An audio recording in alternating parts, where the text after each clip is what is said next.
Then with that, we'll be ready to go. So hi, everyone. Thank you so much for being here tonight. My name is Anna Meadows, and I'm a volunteer coordinator with the Springfield Community Gardens. We're based in Springfield, Missouri, and our vision is a community where everyone has access to healthy local food. This seed saving workshop tonight is part of a larger workshop series we do on regenerative agriculture topics and is generously funded in part by the USDA. So we thank them for their donations.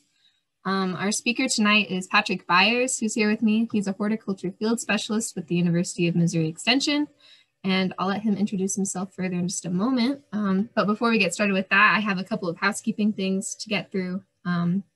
This is a fairly interactive workshop, so feel free to ask questions throughout the night. You can do that using the Q&A button at the bottom of your screen. If you've never used Zoom before, you can look at the bottom of your screen and there's a Q&A button. If you click on that, you can type in your question and I can relay those to Patrick throughout the night and also at the end of the presentation. There's also a chat feature at the bottom of your screen. If you could use that only for comments, that would help me kind of keep a distinction between questions and comments throughout the night. So that just helps me on my end. So appreciate that.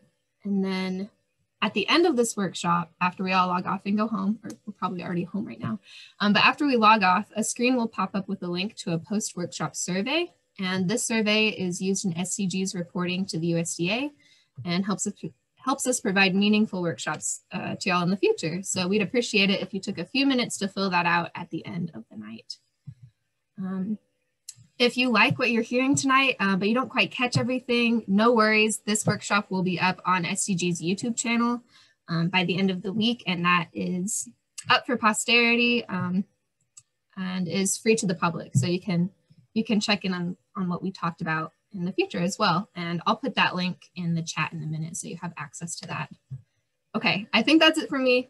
Thank you so much for being here tonight, Patrick. The floor is yours. Well, gosh, it is exciting to be with you here tonight and to share amongst all of us our passion for seed saving. First of all, Anna, thanks for being with us tonight. Thanks for monitoring the questions and generally making sure that everything goes well. Appreciate that. And as Anna mentioned, if you have any questions at any point tonight, please enter them into the Q&A and we will tackle them as they come in. We'll also have time at the end for any additional questions. So I'm hoping this becomes a sharing of seed saving interest amongst all of us. So look forward to that. As Anna mentioned, I am a horticulture field specialist with University of Missouri Extension. I've been with University of Missouri Extension for nearly 13 years now. And prior to that, I worked for the Missouri State Fruit Experiment Station. But pretty much throughout my career, I've worked with fruit and vegetable farmers. And pretty much throughout my career, in fact, going back even further, I've been excited about seed saving. And so we'll spend the next, roughly 60 minutes tonight together talking about just that. And I'll have some information on slides, but I also have a couple of videos that I prepared this past growing season to illustrate some seed saving techniques. Okay, well, without further ado, let's go ahead and get started on the presentation.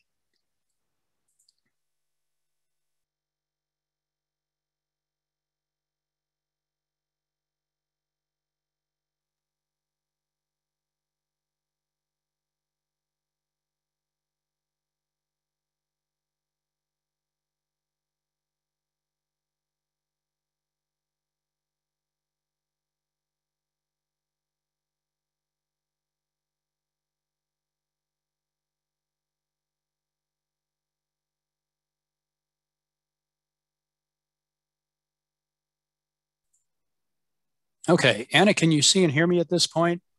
We can see and hear you, yes. Okay, I'm sorry. There was some sort of malfunction with my mute. It's always good to be unmuted when you're the speaker. Okay, hold on a second here. Let me get this back together.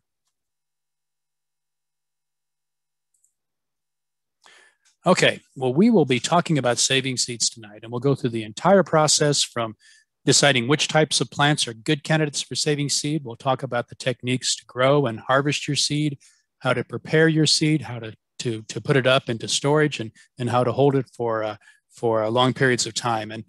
And again, I'm so excited to be with you here tonight and pleased to see that we have so much interest in saving seed. As Anna mentioned, this is a workshop sponsored by Springfield Community Gardens, whose vision is a community where everyone has access to healthy local food.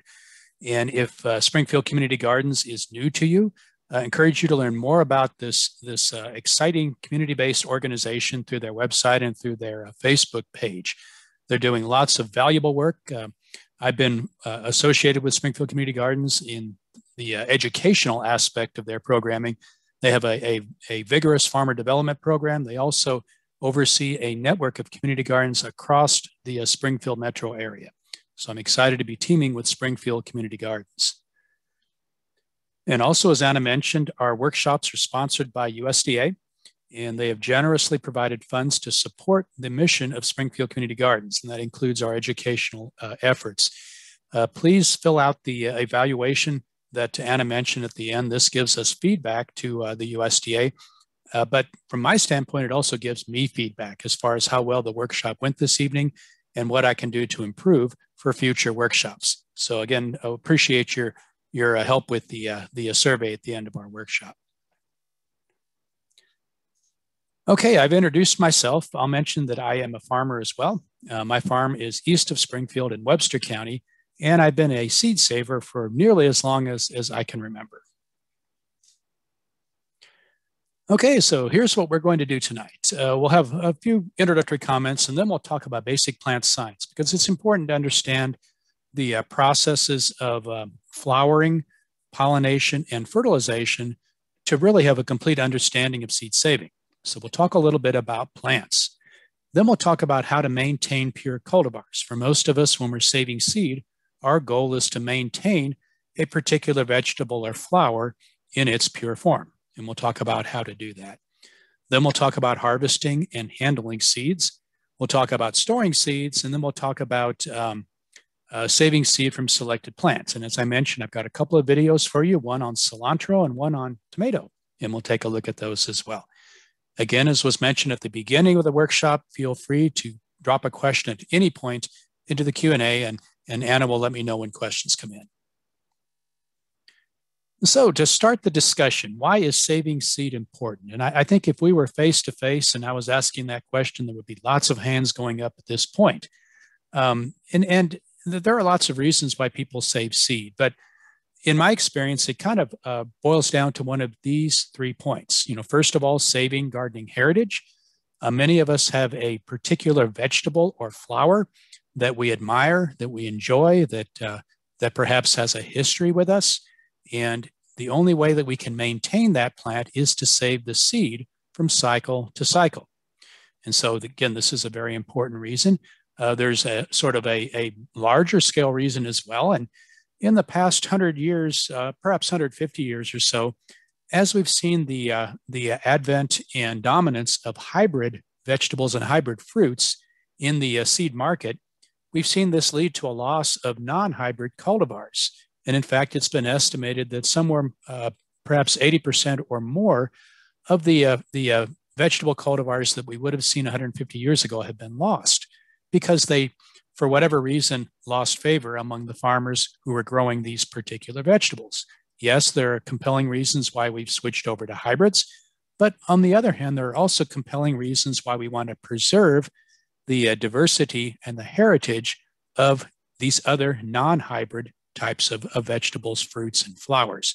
And so again, we can all play a role in helping save what we still have. And then, of course, it's a way to inexpensively save seed. Seed is expensive, and rightfully so. It takes a lot of effort for a nursery to grow seed and then handle it properly. But in many cases, we as gardeners can save our own seed, and we can save money along with that seed.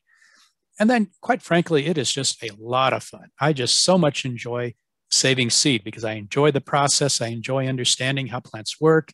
I enjoy understanding how the methods that I use will help preserve that seed. And I just, quite frankly, like that idea of the self-sufficiency that goes along with saving seed. Let me give you a couple of personal stories. And the first one is Effie's Meal Corn. And early in my career, I worked for the University of Arkansas at one of their branch substations. It was a small research facility on the Arkansas River Valley down in central Arkansas. And there was a family that worked at the fruit substation. Effie Gilmore was one of that family. And one day she brought a treat for those of us who worked there. It was cornbread. But it was cornbread unlike any cornbread I had ever seen before. It was pale gray in color, and it was flecked with red flecks. It was just absolutely beautiful. And of course, it tasted great too. And so I'm naturally curious, and I asked Effie about that cornbread, and she says, oh yes, I make that from my meal corn. And I was kind of intrigued at that. And I said, well, tell me more. And it turns out that the Gilmore family had preserved this particular type of meal corn for several generations. And you can see a picture of it here. And what was interesting is that when you plant the seed out, part of the ears are red and part of the ears are white. If you save seeds from a white ear, it might give you red ears or white ears. If you save seed from a red ear, it might give you red ears or white ears as well. And again, it's an excellent corn for grinding into meal. And Effie and her family had done that for many years. And I was so intrigued that I asked her for some seed, which she gave me. And she shared that with me in 1986. I left the fruit substation and brought that seed to Missouri with me when I moved up here, and gave some to my dad, who was a long-term gardener. He gardened for, gosh, close to 80 years. He recently passed away, and of course, with his passing, that was I lost some of my gardening heritage there. But he had saved that seed for a number of years after I brought it back. But then he stored his seed in a freezer, and unbeknownst to him, that freezer stopped functioning, and all of the seed in that freezer got too hot, and it would no longer germinate. And so we were really, really kind of depressed about that, the fact that we had lost Effie's meal corn. But it turns out that Dad had shared some of Effie's meal corn with a gentleman named Bob Stone back in the late 1990s. And again, I was thinking, well, Effie's meal corn is just a thing of my past. But then lo and behold, 2014, I had a contact with Bob Stone, and we got to chatting, and he mentioned that corn. And of course, my ears perked up again. And Bob kindly supplied me with several ears of Effie's meal corn. And I was able to reestablish that particular corn cultivar in my family. So again, kind of a fun story. And then I have another fun story with the big Bulgarian tomato. Part of my job is to visit farmers and to advise them on their farming practices to help them along the road to profitability and sustainability. And I had a chance to visit the farm of Ivan Stoilov, and this was back in 2006. And Ivan, very hospitable farmer, he prepared a lunch for me. And as we were enjoying lunch, he had this wonderful tomato that he had sliced and was serving with lunch. And I commented on that, and he said, oh yes, this is a tomato that I brought with me when I came to this country from Bulgaria. And of course, my ears perked up here again too. And he said, well, this tomato had been in his family for a number of years, and he had saved seed. And I got excited about that. I said, well, Ivan, we've eaten all the tomatoes here on the table. Are there any more? And he said, oh yes. And so he gave me, I think it was 15 of these tomatoes. And I took them home, extracted the seeds and saved them. And I've grown them every year since and enjoyed those tomatoes. And certainly they're good tomatoes, but I also enjoy the remembrance of Ivan and his generosity that day when I visited his farm. So again, two personal examples of why I am so excited about saving seed. Now, what do you need to save seed from fruits, vegetables, and flowers? Well, quite frankly, you really don't need much in the way of equipment. It's nice to have some buckets for washing, especially if you're or for when you do wet extractions. It's helpful to have strainers and colanders. Paper plates and napkins are all you really need for drying. Seed storage containers, you can salvage used pill bottles after you clean them out. You could also use plastic food storage containers. You could use mason jars with sealable lids. All of these will work as seed storage containers. At some point, you'll need a knife and perhaps some other tools like spoons, and then you'll need a cutting board. But really, that's all you need from the standpoint of saving seed. Okay, now let's talk a little bit about botany. And again, I'm kind of a plant geek, and I really like to understand why things work the way they do. And when it comes to seed saving, it's helpful to have that understanding of botany and flower structure and the way plants behave. Okay, we'll start with a discussion of flowers. Now, most plants carry both male and female reproductive organs on the plant. Okay, the male part is called the stamen. The female part is called the pistil. Now, in many cases, the pistil and the stamens are within the same flower. That's called a perfect flower, okay? Sometimes it's in different flowers on the same plant. It is possible for a plant to have male flowers and female flowers. This is the case with squash, for example. And then there's some cases where the male and female flowers are on separate plants. A good example here would be a persimmon tree, okay? So again, it's important to understand this. And, you know, as an example, frequently I'll have a call early in the growing season from someone who's planted squash or cucumbers, and they'll say, well, you know, my plants are flowering profusely, but there's no fruit. Well, it's the case with squash and cucumbers that the first flowers that are formed are male flowers. And yes, male flowers develop the pollen that is essential for pollination and fertilization, but they don't have the female parts in them. And so those flowers will never develop into fruit. Now, again, the female organ, the pistil, it produces the egg cells, which upon fertilization become the seeds. The male organ, the anther, it produces the pollen. And again, the joining together of the pollen and the egg cell is called fertilization, and the result is a seed. So just to see what they look like, here's an example that is where it's easy to tell the floral parts. This is a lily. And if you look inside the corolla of the lily, you'll see the anthers. Those are those yellowish orange structures, and they split open and produce copious amounts of pollen.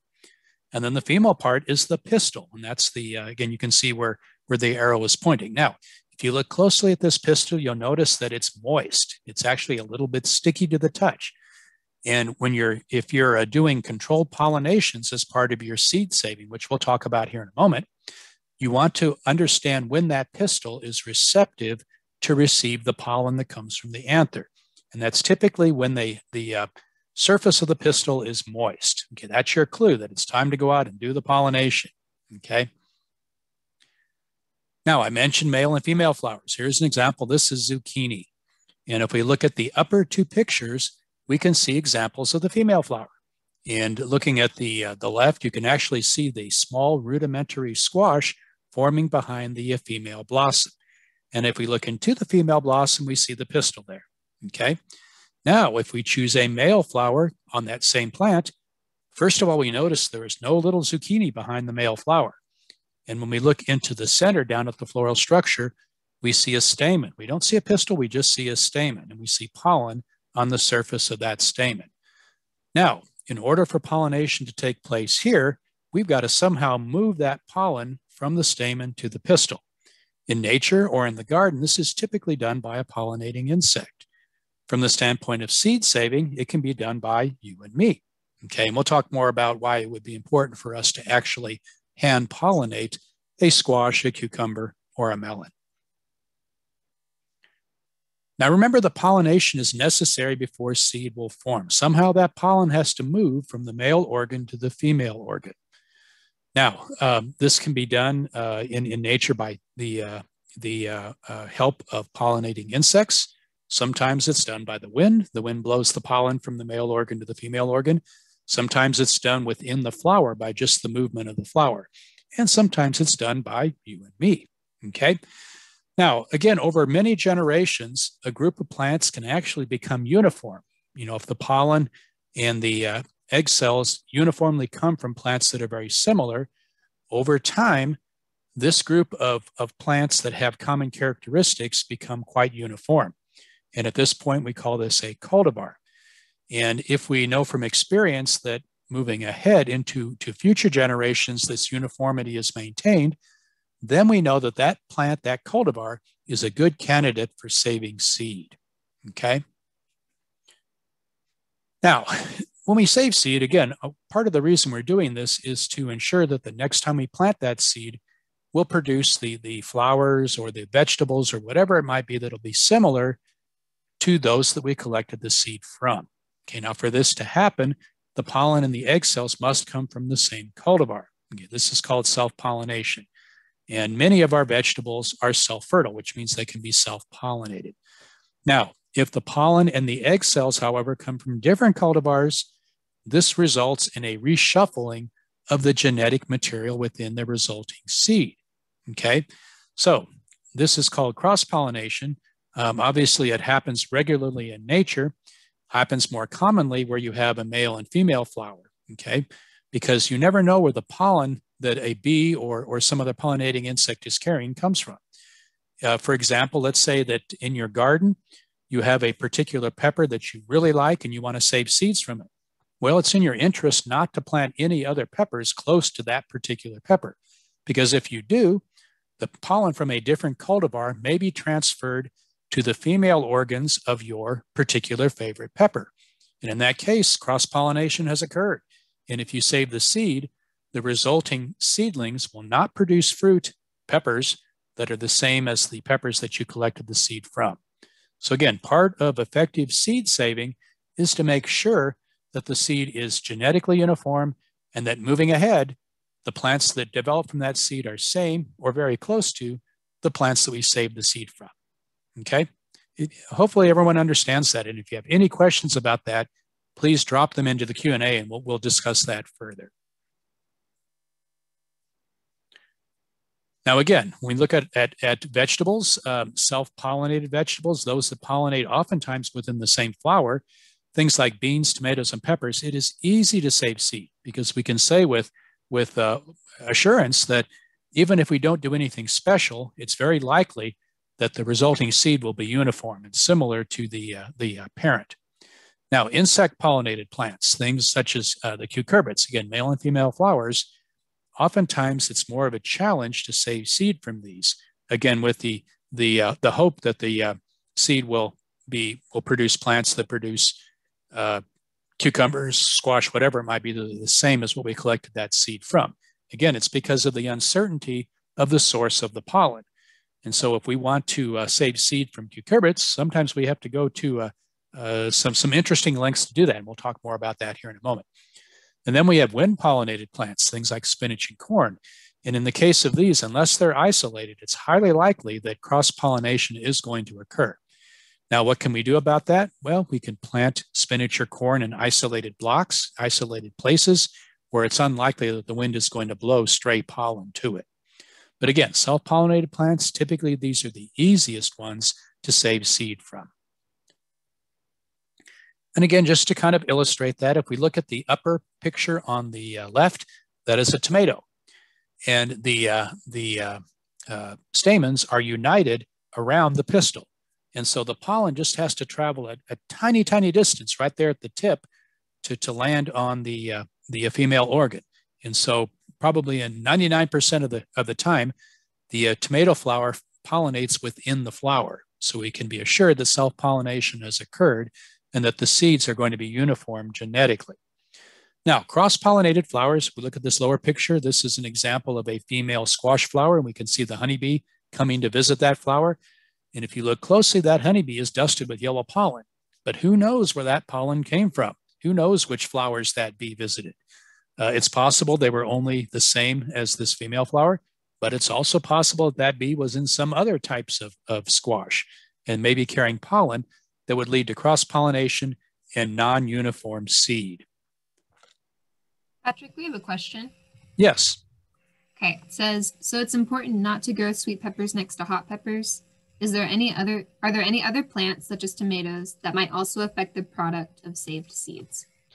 I think the trickiest is something like the cucurbits, like squash, muskmelon, and cucumbers. Again, because if you have several cultivars growing close together, then it's highly likely that the bees will be visiting all of those blossoms if they're all open and receptive at the same time. So that can be certainly a challenge. But again, with something like tomatoes, pollination occurs typically within the flower. With peppers, pollination frequently occurs within the flower, but because of the floral structure, it is possible the pollen could be transferred from that hot pepper to that sweet pepper. And then the seeds that you save from the sweet pepper could have fruit that would be hot. You just really never know, okay? So again, you have to kind of understand each individual vegetable plant that you're interested in saving seed from and whether or not you need to go through some special techniques to make sure that the seed is pure. And speaking of these special techniques, again, with self-pollinated plants, it's easy. You really don't have to do much. With cross-pollinated plants, if you isolate those plants, then you can be pretty sure that as the pollen is moved from one flower to another, that it stays pure. And this can be done, first of all, by distance. With something like peppers, if you allowed maybe 20 or 30 yards between the hot peppers and the sweet peppers, then you wouldn't have to be as concerned about the spread of pollen. You could also do it by time. A good example here is radishes. I save seed from radishes, and radishes have a fairly short growth cycle from when you plant them to when they blossom and produce seed. And so what you can do is you can actually plant the radishes if you want. Let's say you want lots of radishes over the season, but you don't want to plant them all at the same time. You can start off with an early planting of radishes, and that is going to be your seed source. So you plant those, they're going to grow first, they're going to blossom first, and then they're going to be done. And you can plant the later radishes, and even though they may go to the point of flowering, they're not going to interfere with that early planting, which is already done. So that's another way you can do it. It's called time isolation. And then a third way is called mechanical isolation. And this is by caging or bagging or otherwise doing something to make sure the cross-pollination doesn't occur. And we'll see what that looks like here in a moment. And then we have, of course, hand pollination. And that frequently is combined with something like bagging or caging to help prevent cross-pollination. So when we think about squash, again, here's our squash. This is a female flower. If we want to make sure that cross-pollination doesn't occur, we can actually clip the petals together over the pistil to make sure that no insects can get in there. And then we can take pollen from a male flower. We can open up the female flower, dab that pollen onto the pistil, and then close it back up to make sure that we don't have any stray insects getting in after we've hand pollinated it. And then after about, maybe 2 days or so, the pistil is no longer receptive. We can let things go ahead and develop. And we can say with confidence that that flower is going to produce seed that will be pure. Patrick, we have another question. Yes. It says, I was told peppers need to be 500 feet apart. Is that too far or not far enough? If you want to isolate by distance, the further the better. And, for example, there are places in the West where garden seed is grown where there won't be any of that particular type of vegetable within a mile of where the seed is grown so that they can ensure that it's pure. So the further the better. 500 feet, that probably is that may be a little bit far. If you have the option to go that far, by all means. But in general, the further the better. The further that different cultivars are spaced apart, the less likely cross-pollination will take place. Okay, now some other things to think about as far as varietal purity. Okay, so if you harvest just one plant, if you harvest all of your seed from the fruit on one plant, that's a little bit risky because there can sometimes be changes within plants. This is called a mutation, and you may not be able to see it visibly, but it may show up in the generations that come after that. And so it's important, if you're really serious about saving seed of a particular vegetable, fruit, or flower, to have several plants that you collect from, at least 3 or 4 if at all possible. And you want to make sure that they are uniform and that they are representative. And that's where this next point comes in, roguing for trueness to type. So if you were to plant out 25, let's say you had a favorite tomato and you saved seed from that and you planted out 25 seedlings, okay? In a perfect world, they will all be the same, they will all be uniform, and they will all produce the tomatoes that you expect, okay? Well, oftentimes things happen, and it may be that 1 or 2 of those tomato plants produce fruit that is not typical of what you want. It's not true to type. And if that's the case, you don't want to collect seed from those particular plants. And in fact, once you notice those plants are not uniform, you'll probably want to remove those so that you can prevent any risk of cross-pollination occurring, which would contaminate the seed from the other representative plants. So again, you want to, go through this process because each year as you save seed, you want to make sure that that seed stays pure. And the only way to do that is to be vigilant to make sure something negative doesn't happen. I mentioned the big Bulgarian tomatoes. I noticed when I plant those out that probably 1 out of every 15 or 20 produces small round tomatoes. And I'm not particularly interested in small round tomatoes. So as soon as I notice which plants are doing that, I'm going to pull those plants out and discard them. So that, again, I'm saving seed only from representative true to type tomatoes. And that if there is any cross-pollination that occurs, it's within that group of tomatoes, and I can keep my seed pure. Now, what about saving seed from hybrid cultivars? Well, hybrid cultivars are typically produced by crossing two parents, usually in a controlled setting, and the result is the hybrid seed. And if you save seed from hybrids, you are saving seed from plants that are genetically diverse. And the seeds will produce plants that are non-uniform. And in most cases, they're actually inferior to the plant that produced that seed, from the hybrid plant that produced that seed. So in general, it's not particularly productive to save seeds from hybrid cultivars. Again, when we talk about saving seeds, it's typically being done from a more uniform heirloom or other types that are not hybrids.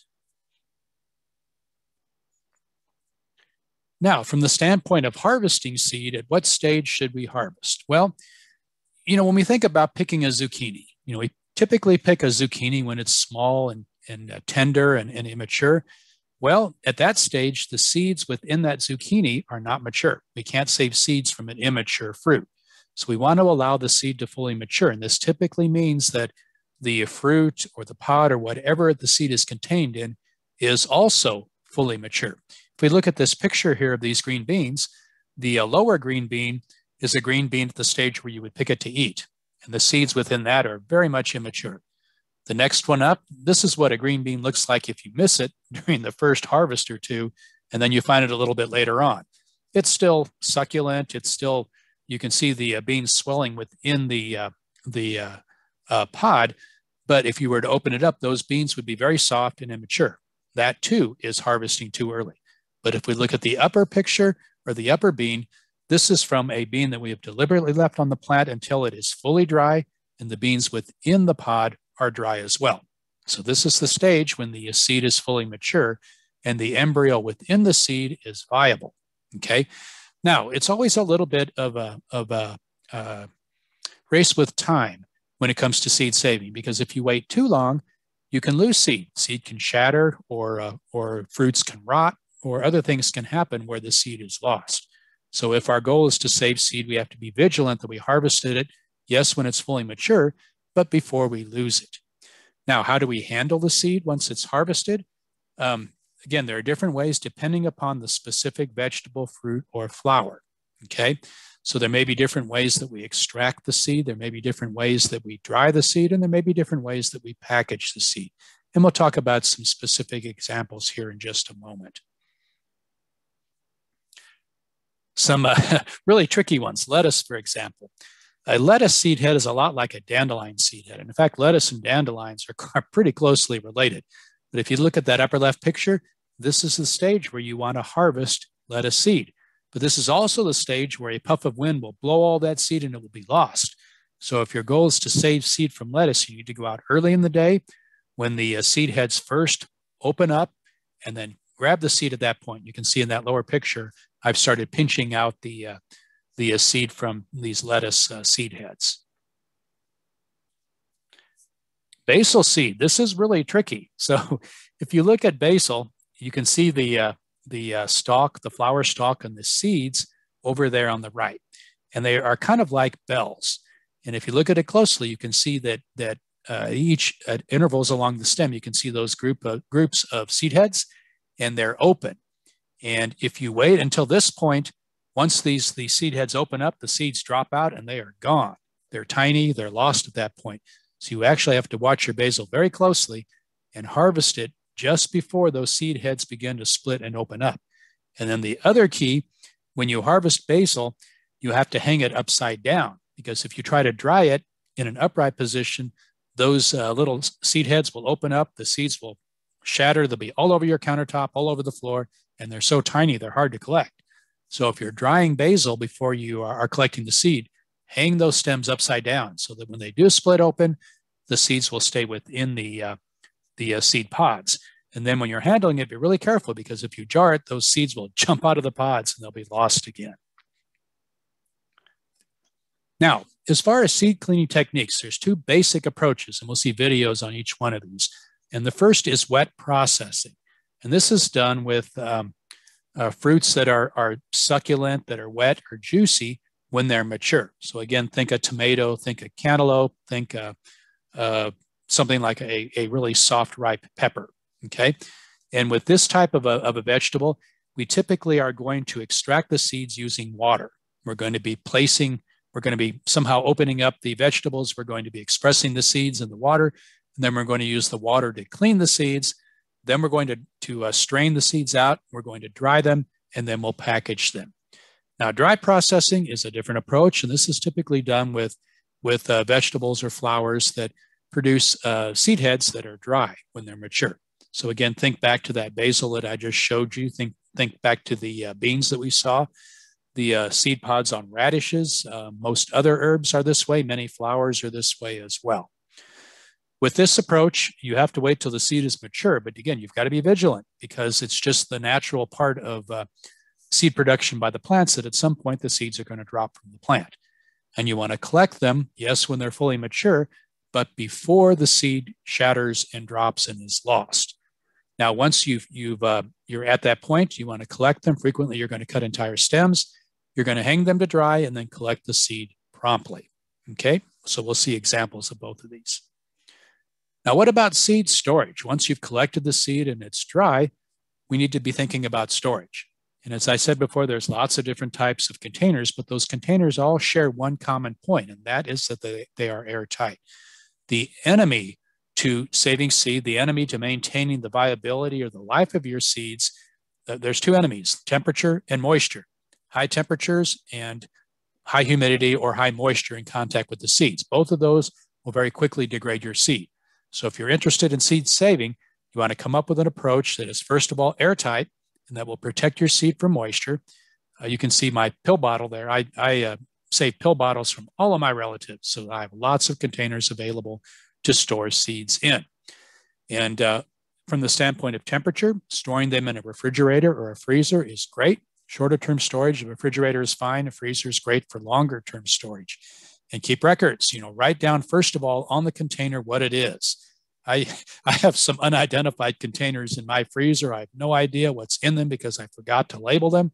I can tell if it's a tomato or if it's an herb or that, but that's about as far as it goes. And I don't even know what year I collected it. So at some point, I'm going to have to take all of that seed and just plant it and hope that something grows. But if you've done like I've done here with this particular seed, you can see it's tomato, it's my big Bulgarian, and the seed was collected in 2020. So when I put that into the freezer for storage, I know exactly what I've got. Now, how long will your seed remain viable? How long will that seed stay alive and germinate and grow into a new vegetable? Well, it varies with the type of vegetables. With tomato seeds, you can typically expect 4 to 5 years of viability. But other seeds like lettuce and parsley, typically you don't expect much more than about a year. So with those seeds, you want to be sure that you save seed every year. Now, this final note is really important. Okay, so you see my bottle of Bulgarian tomato seed there. Okay, let's say that is the only bottle of Bulgarian tomato seed that I have. Okay, great. So I've got the seed in there. Well, come 2021, if I plant all of that seed and grow it out in the garden, I'm getting excited about saving seed. But what happens if all of a sudden I get a hailstorm that just destroys my plants, or if deer get in there and chew those plants to the ground? Well, all of a sudden I've lost those plants. But what I've also lost is the capacity of saving seed from those plants for the next generation. So an important tenet of saving seed is to always hold some seed back each year. So rather than planting all of my 2020 harvest, I'm going to plant part of it, but I'm going to save some of it in the freezer in case I have a crop loss. If that's the case, I still have the insurance of having this seed in the freezer that I can plant, hopefully, to start another cycle where I can save more seed. So again, if there's a vegetable or a flower that's important to you, make sure that you always keep some seed back each year. Okay, Anna, do we have any questions at this point before we watch a couple of videos? Nope, no questions right now. Okay. All right, well, I'm going to stop share here for a moment and we'll bring up the video.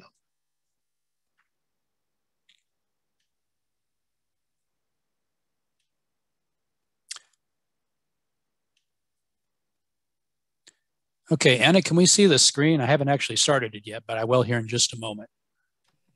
Yes, we can see it. Okay, let me get this floating note thing out of the way.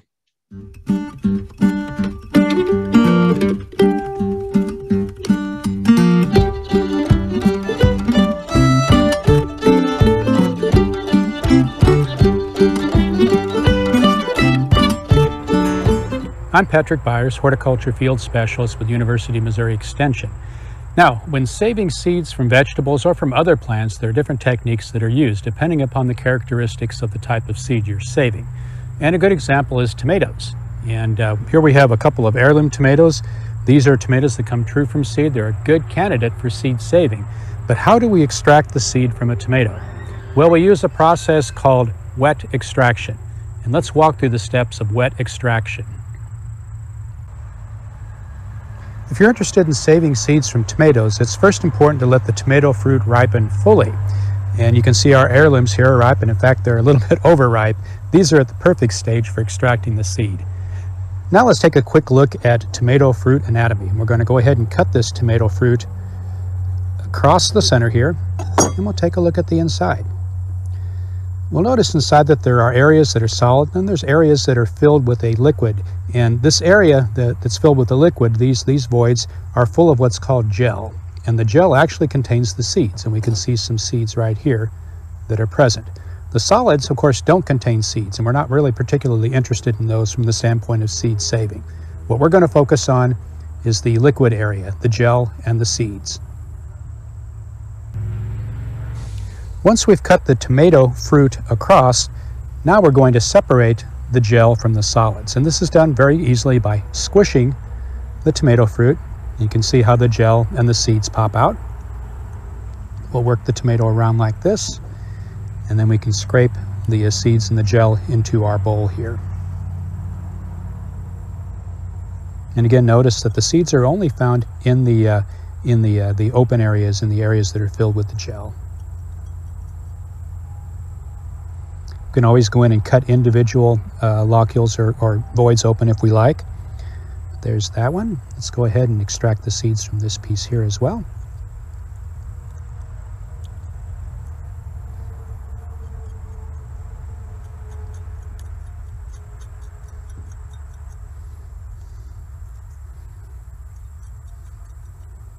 Okay, and we'll continue this process until we have all of the gel and the seeds extracted. And then here is our final tomato. Let's go ahead and cut it across. And we'll squeeze the seeds and the gel out into our bowl. It's a little bit messy job. You want to make sure that you do it in an area where you can clean up after yourself.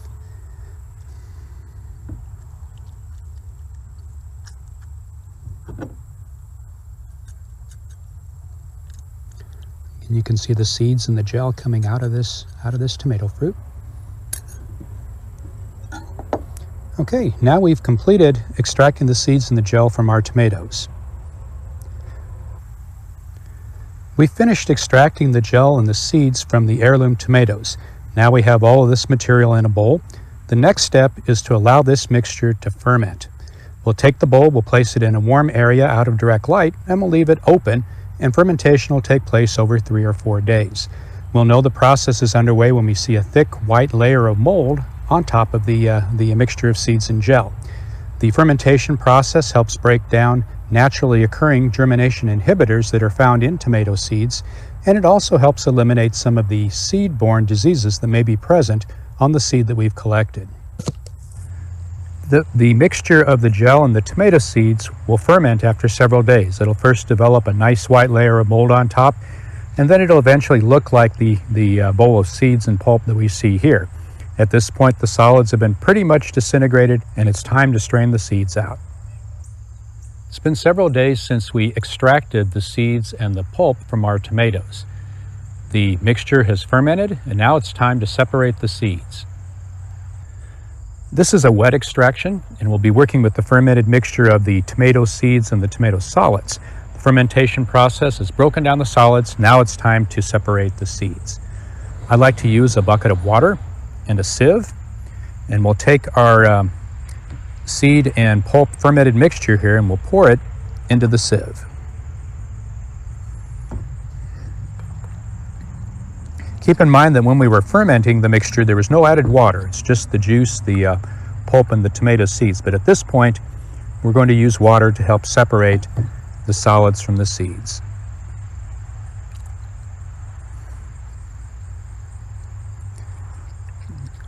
We're working all of the remaining solids through the sieve. It can also be helpful to do this in a sink where you can direct a stream of water through the mixture as well.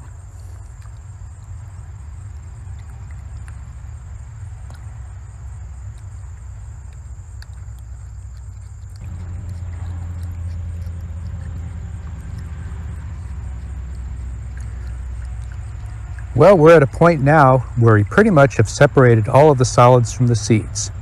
You can see that what we have remaining in our sieve is the tomato seeds. I'll do a final rinse.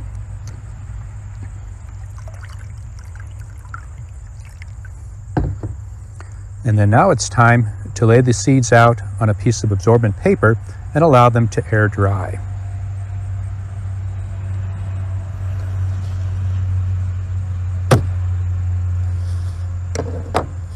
Here are our tomato seeds.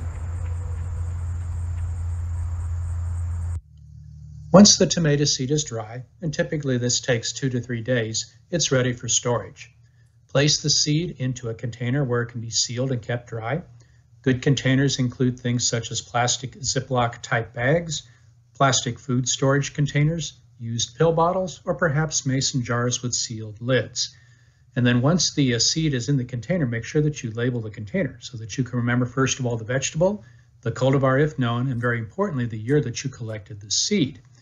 And then store the seed under refrigeration for shorter term storage in the refrigerator, for longer term storage in the freezer. Your tomato seed should remain viable for several years after collection.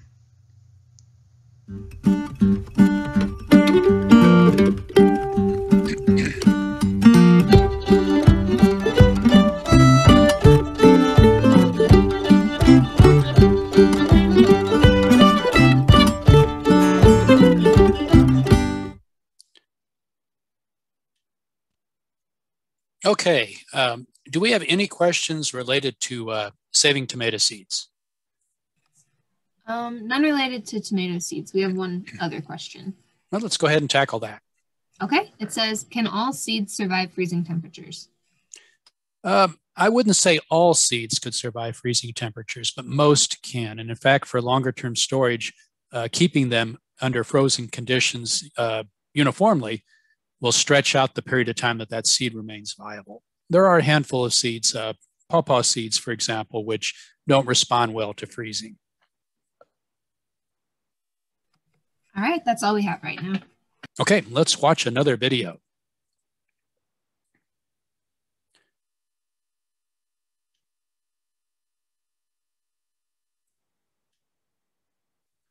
This will take just a moment.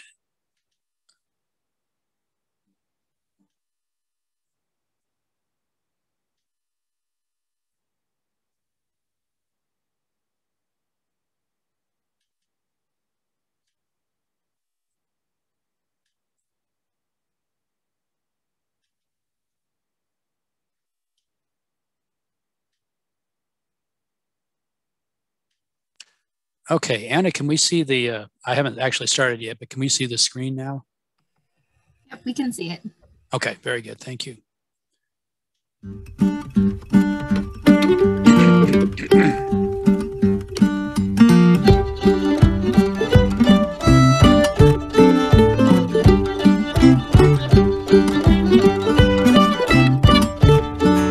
I'm Patrick Byers, horticulture field specialist with University of Missouri Extension.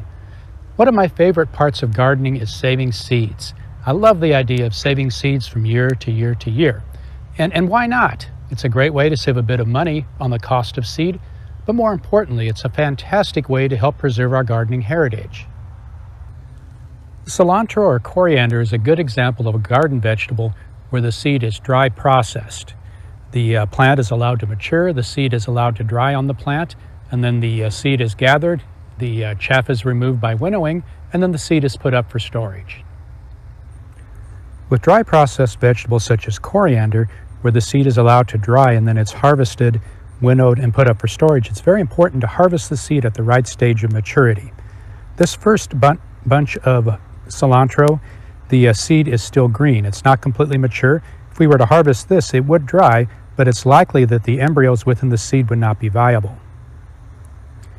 Here is an example of a cilantro seed head where the seed is approaching maturity. This would be a good stage at which to harvest. The seed is beginning to dry down, but yet it's not dried to the point where it's shattered or lost from the seed head. This third bunch has gone too far. It's been allowed to dry too long on the plant. The seeds are beginning to shatter. We need to harvest this right away before any more seed is lost. With dry harvested seeds, sometimes the plants don't dry down uniformly. If we look at our bed of cilantro here, there's some plants that are ready to harvest, others that we need to leave for a bit longer so the seed can further mature and dry. So it's going to take several cuttings to gather as much seed as we need for next year's crop. So we'll come in and we'll notice the plants where the seed heads are beginning to dry down. Here's a good example here. Now we could come in and cut the seed heads individually, but oftentimes it's more efficient to just come in and cut the entire plant like this. And we'll gather together several of these that are mature. Oh, here's another one over here. No, maybe that one's not quite ready. Here's one down here that is. Here's some down here that's ready.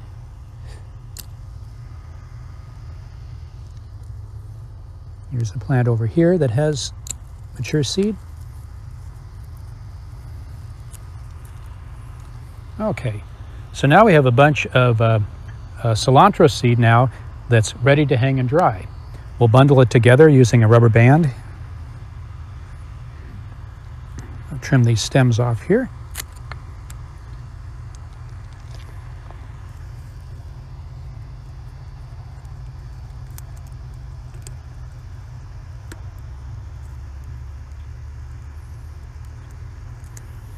Okay, now we have a bundle of cilantro stems tied together.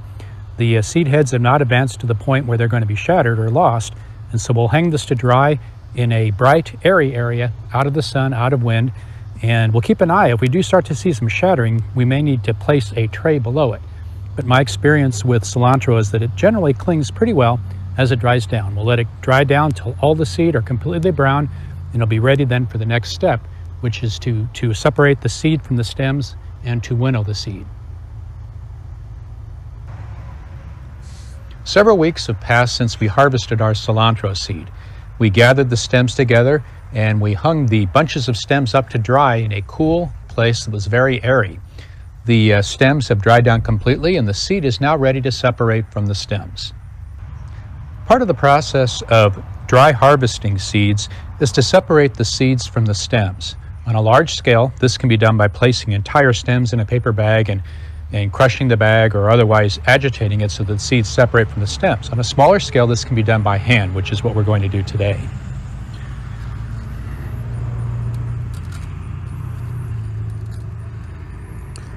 We're just basically removing the seeds from the cilantro seed heads, and we'll work our way down through all of these seed heads, pulling the seed off.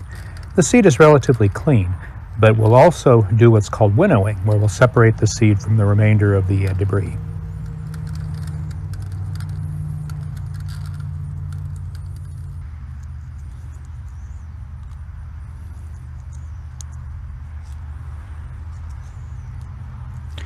Well, looks like we've got most of the seeds separated from the stems now.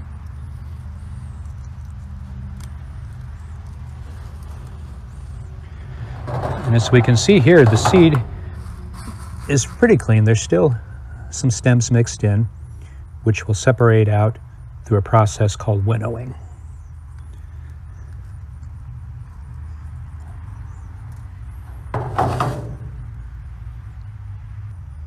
The process of winnowing uses natural air currents to move the lighter debris away from the heavier seed. Now, where are the air currents going to come from? Well, sometimes you're lucky and there's a light breeze outside and you can take advantage of natural air currents.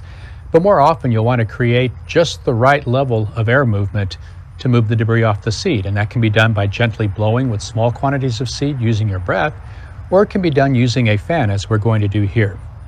The first step is to place the unclean seeds into a deeper container.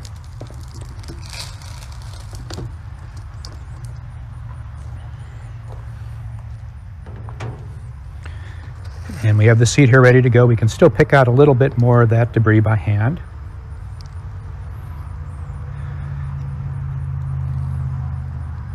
Okay, and then we'll go ahead and turn on our fan here to generate an air current. Now, a little trial and error may be useful to help figure out where you should be relative to the air currents, because too strong of an air current, then you'll blow your seeds away. Too light of an air current, and the debris will stay with the seeds.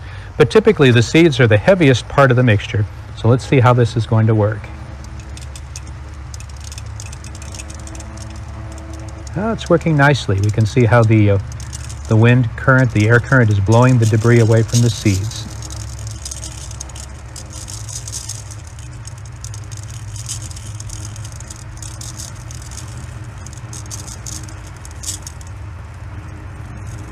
And you want to let the seed fall from some height so that you have good exposure of the debris to the air currents.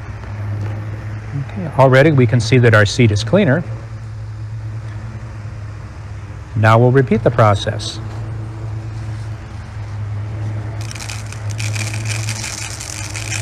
And again, you can raise the seed up a little bit higher to expose the debris to more air movement to help move it away from the seeds.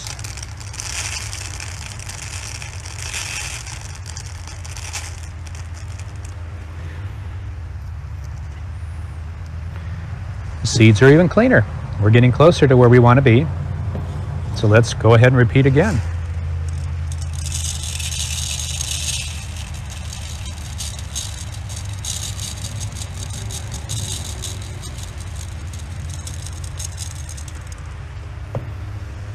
You can see the seed is nearly clean.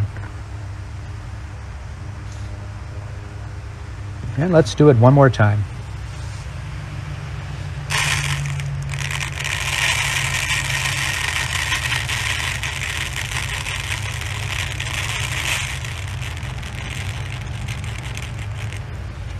Looks like we have one clump of debris here that we can pick out by hand.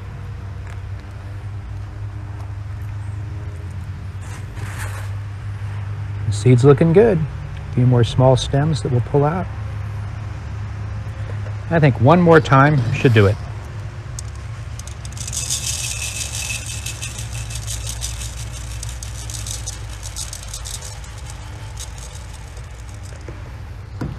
All right, and here we have the clean seed ready to be packaged for storage. Well, we have our cleaned cilantro seed here now. The next step is to put it up for storage. And if properly handled, a seed can oftentimes last several years, but it has to be properly handled. So we've gone through a lot of effort to collect the plants. We've hanged them up to dry. We've separated the seed from the debris. We have the clean seed. What do we do next? Well, we're going to place the seed into airtight containers. We'll label those containers, and then we'll put them up into refrigerated storage. And here's the process. I like to pour my seeds over a cookie sheet or a container so that if I lose some seed, I can easily regather it. So we'll place the seed inside this small container.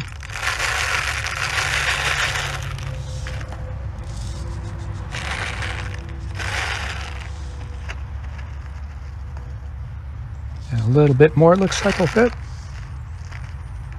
Maybe just a little bit more.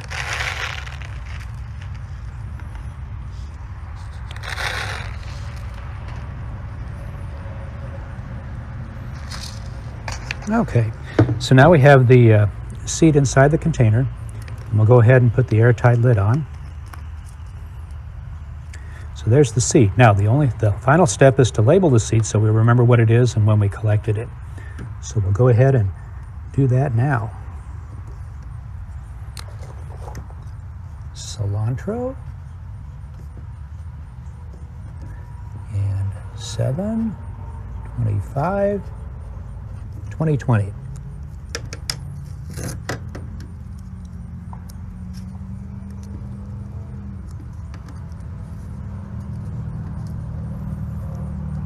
here is our seed ready to be put up into storage.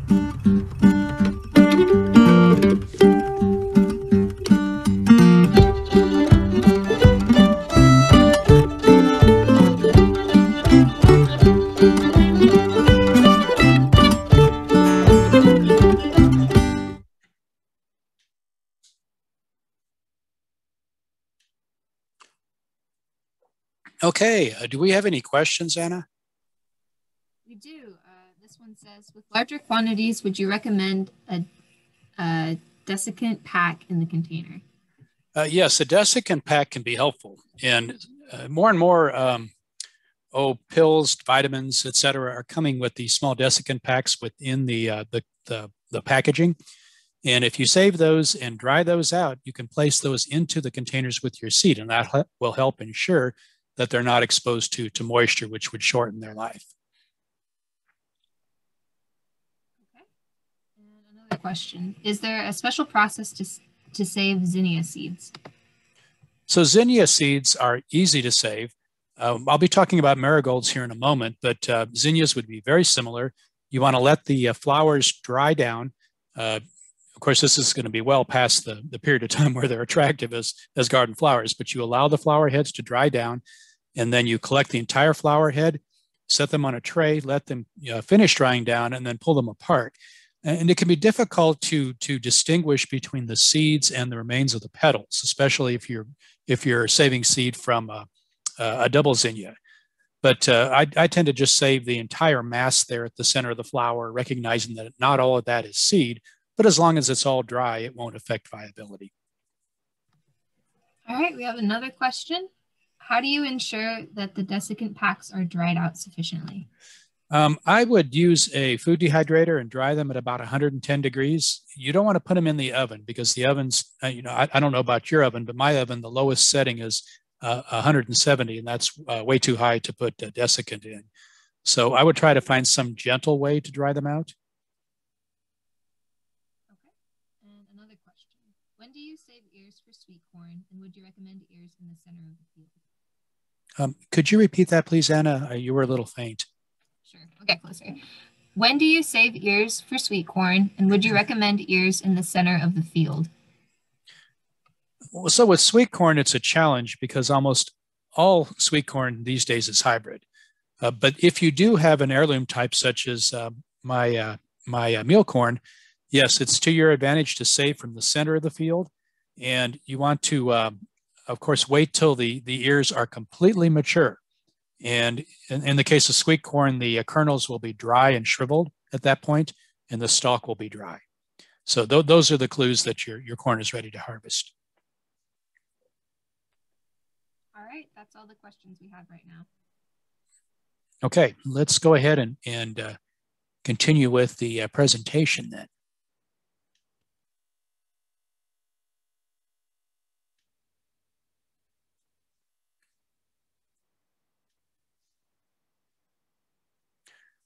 Okay, just a few more comments on tomatoes. You typically don't need to isolate tomato blossoms because pollination typically occurs within the flower.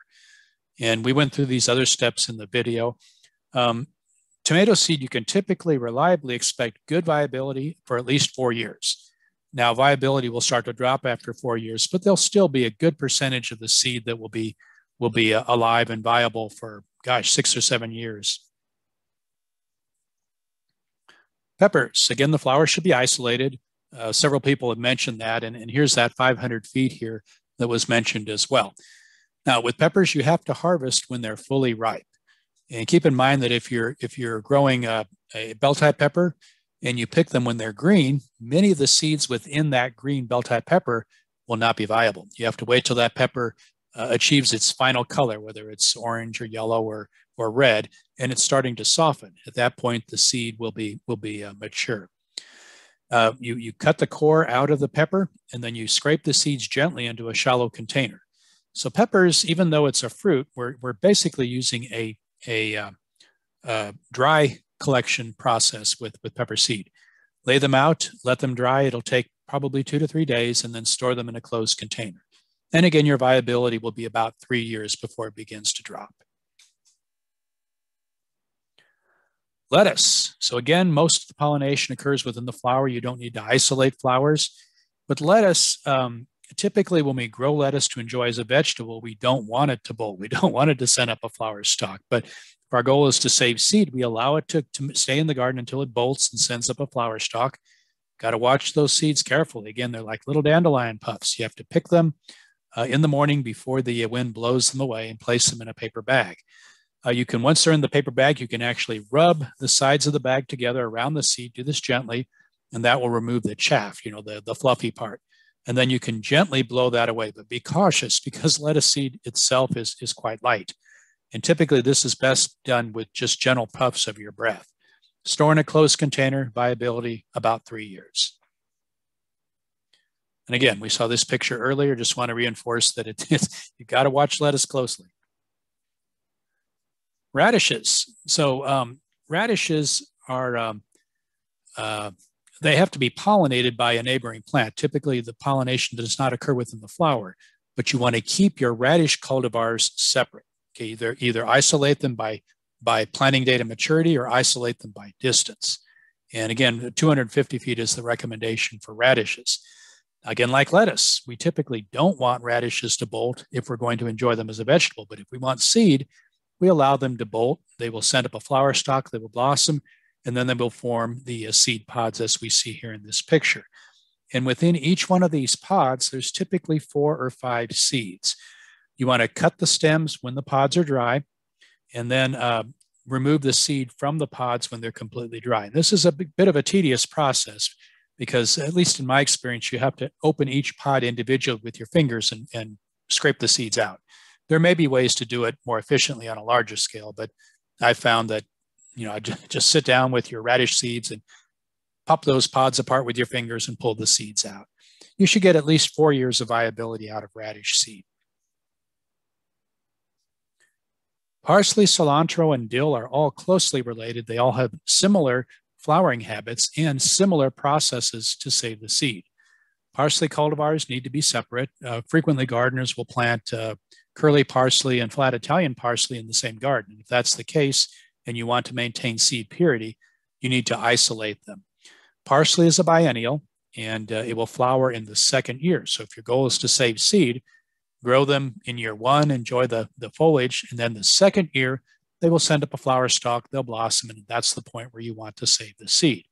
Now, cilantro and dill are annuals. They'll produce seed in the current growing season. And in fact, in the case of cilantro, they very quickly go to seed. And as we saw in the video, you want to keep a close eye on cilantro or dill, otherwise you'll lose the seed to shattering. Cut the stems, hang them to dry, remove the seeds when they're fully dry. Seed viability is a little bit shorter for these particular herbs. So 1 to 2 years, it's a good practice to save seed from these every year, just so that you can make sure that you have viable seed. Basil, we talked about this earlier as well, but you want to isolate different strains. Again, remember that the capsules, when they split open, the seed will be lost. Keep in mind too that the capsules lower on the stem will ripen and dry sooner than the ones further up. So what you want to do is watch the stem, and when the lower capsules are turning brown, but before they split open, that's the time to harvest it. The upper capsules will continue to develop the seed, and you should have a good representation of seed from that stem. Once and as I mentioned before, make sure that you hang them upside down when you dry them. And when they're completely dried, rub them gently over a screen, and that will help pop the seeds out. Again, make sure you have a way to contain the seeds because they tend to jump around as you're rubbing over the screen. And they're tiny, they're very tiny. Collect them. And again, as far as winnowing these, again, it's best done with your breath because the seed are so tiny. And you should get about 5 years of viability from basil. Okay, marigolds and zinnias. Again, if your goal is to save seed, your earliest flowers, of course, will ripen seed first. And you can start saving seed, from the very beginning, but you don't want to wait too long in the season because as we get later in the season with these two flowers, there may not be sufficient time from when they open and are pollinated to when the seed heads are dry. So again, make sure that you save your seed well before the cold weather arrives in the fall. Again, you're going to have to go through and selectively pick the mature seed heads. You can make a mass harvest in the fall. Frequently, especially in the case of marigolds, they put forth a really nice flush of blossoms in mid to late summer. And all of that seed is ready to pick just before frost. So that's a good time to do a mass harvest. You can harvest the entire plant at that point and hang them up to dry. Marigolds and zinnias don't shatter, so you don't have to worry about that. This picture shows a marigold head, and the seed is clustered together within a capsule. And you basically have to take this and you pull the dried petals off the end, which you can see in the split open capsule there on the right. And then you split the capsule open and rub the seeds out with your fingers. And you can see what the seed look like with marigolds. It's a little trickier with zinnias, and you're going to end up saving some debris, but that's fine as well. Dry it and put it up for storage. Sunflowers. Again, it's common that sunflowers are cross-pollinated, but if you just have one type of sunflower present, then you can be reasonably sure that the resulting seed will be pure. You want to make sure that the seed heads are completely filled out with seeds and that the petals are dry. And if you watch sunflowers, they flower, then the petals around the outside wither, and then you have the what are called the disc flowers. The flowers in the very center still remain attached to the seed that's developing below them. But when those disc flowers begin to dry out and fall off, then you're getting close to the point where you want to harvest the heads.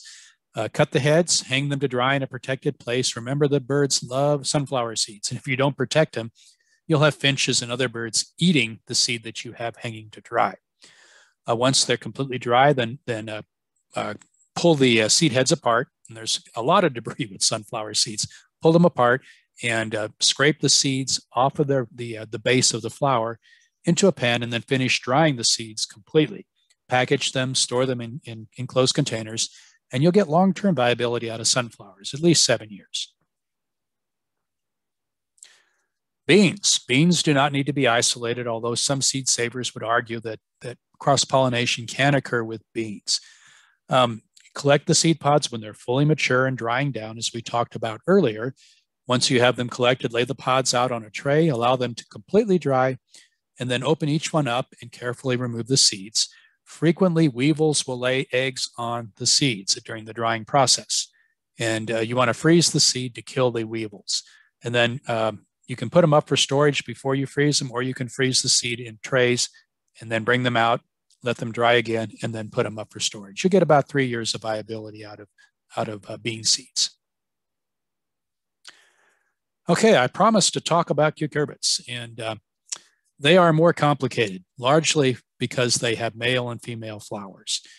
So another thing to keep in mind is maintaining seed purity. And frequently I'll get a call where someone will say, well, I saved seed from a particular cucurbit, but it doesn't look at all like the plant that I collected it from. Well, crossing can occur, but it typically only occurs within species of cucurbits. So in other words, you're not going to get crossing between a cantaloupe and a cucumber, but you can get crossing between a cantaloupe and a honeydew.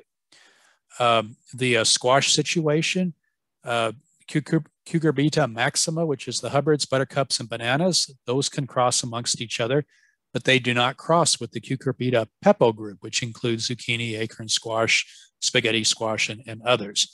So if you want to do isolation, you want to think within species as far as isolation. So in other words, don't plant your zucchinis and your acorns close together and expect to harvest pure seed. Now again, male and female flowers, it's important to isolate pollinated female flowers so that contaminating pollen doesn't arrive once pollination has taken place. So again, if you're serious about saving seed from cucurbits, you're going to do a hand pollination, okay? And then you want to allow the fruit to fully mature, as we said before, and this may be well beyond where you would normally harvest that particular cucurbit. So it's got to be mature. And with squash, especially winter squash, you want to cut the squash and then store it for 2 weeks before you collect the seed. That, again, is to allow any additional ripening to take place.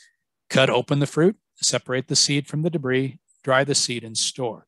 With some cucurbits, it's a wet process, things like cantaloupes and watermelons. With drier cucurbits like squash, typically you can extract the seed without using water. and seed viability is about 4 years.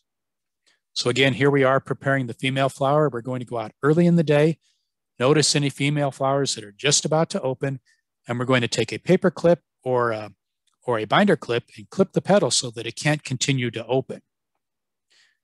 Then we're going to find a male flower that is similarly just starting to open up. We pick that from the plant, we remove the petals, and you can see clearly that we have the pistil now. It's covered with pollen. We're then going to open up that female flower that we had clipped shut. We're going to take the pollen and dab it on the pistil. And again, with new flowers, the pistils are typically receptive, and a cucurbit blossom is generally receptive for about 1 to 2 days. So we're going to dab the pollen on it, then we're going to clip it back shut so that no stray bees get in there with stray pollen. And we'll leave it like this for, probably 2 or 3 days until the petals begin to wither.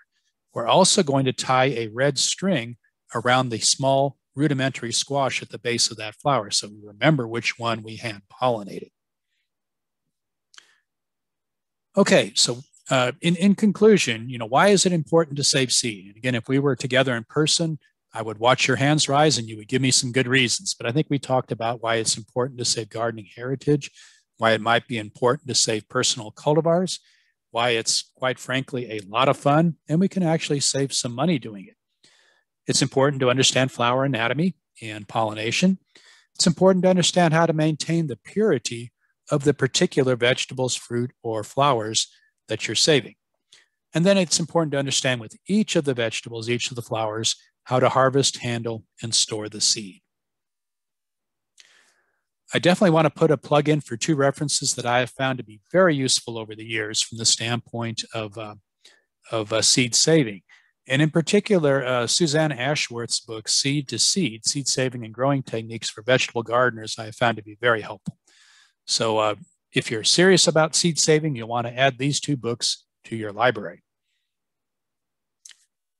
And at this point, let's go ahead and open up the floor to discussion on any aspect of seed saving.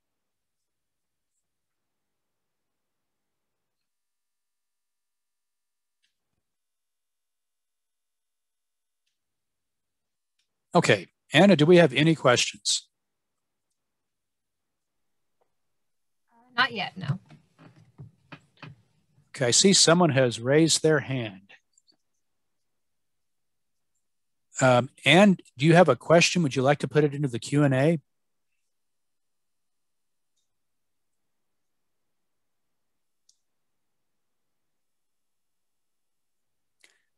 Actually, at this point, if you'd like to unmute and ask a question verbally, that would be fine.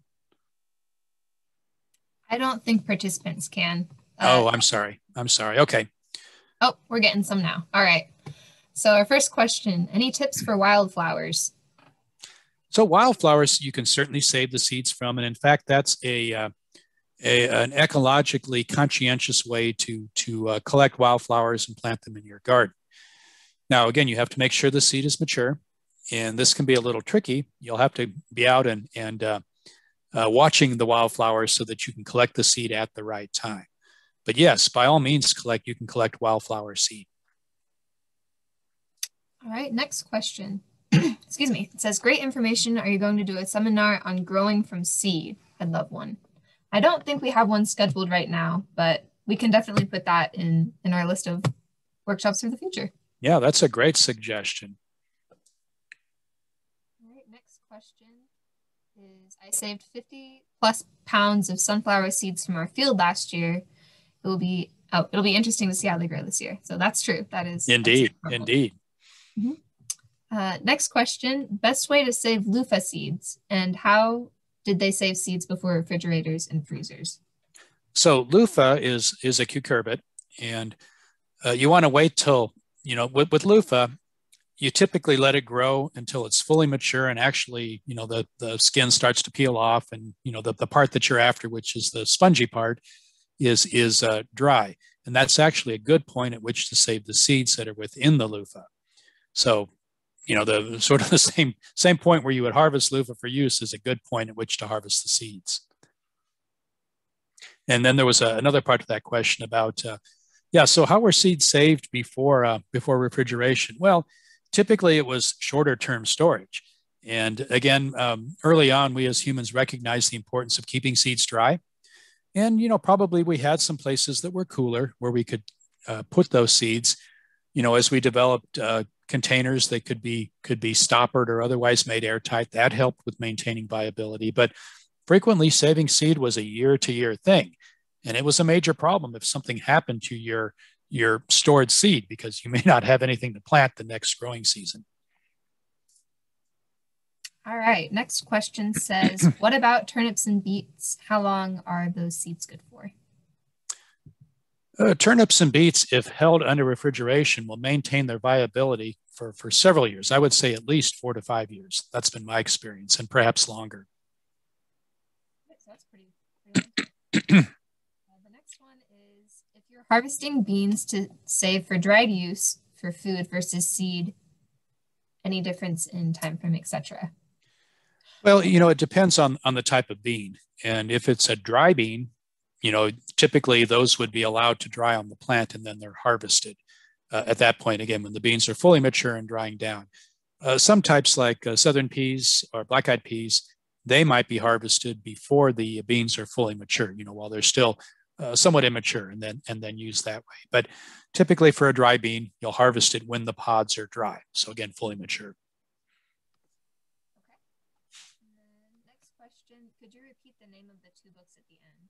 And I can also put those. I'm sorry, Anna, I can't hear you very well. Okay.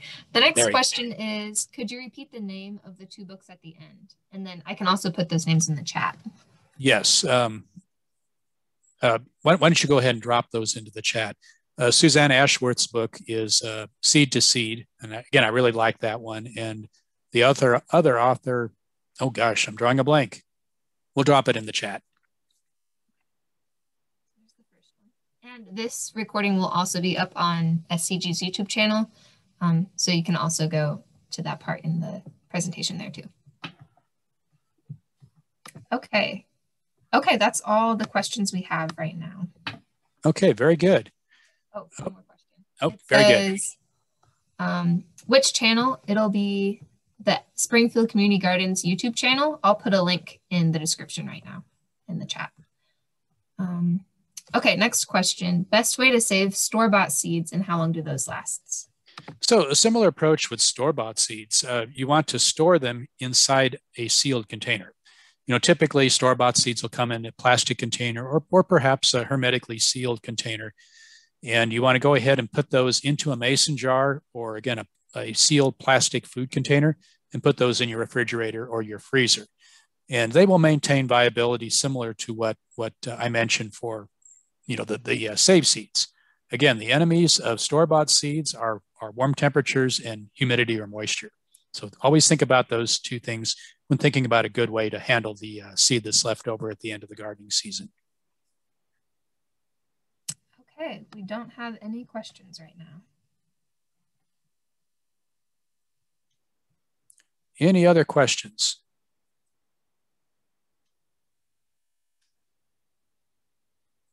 Okay. Well, again, I heartily recommend those 2 references that I had listed.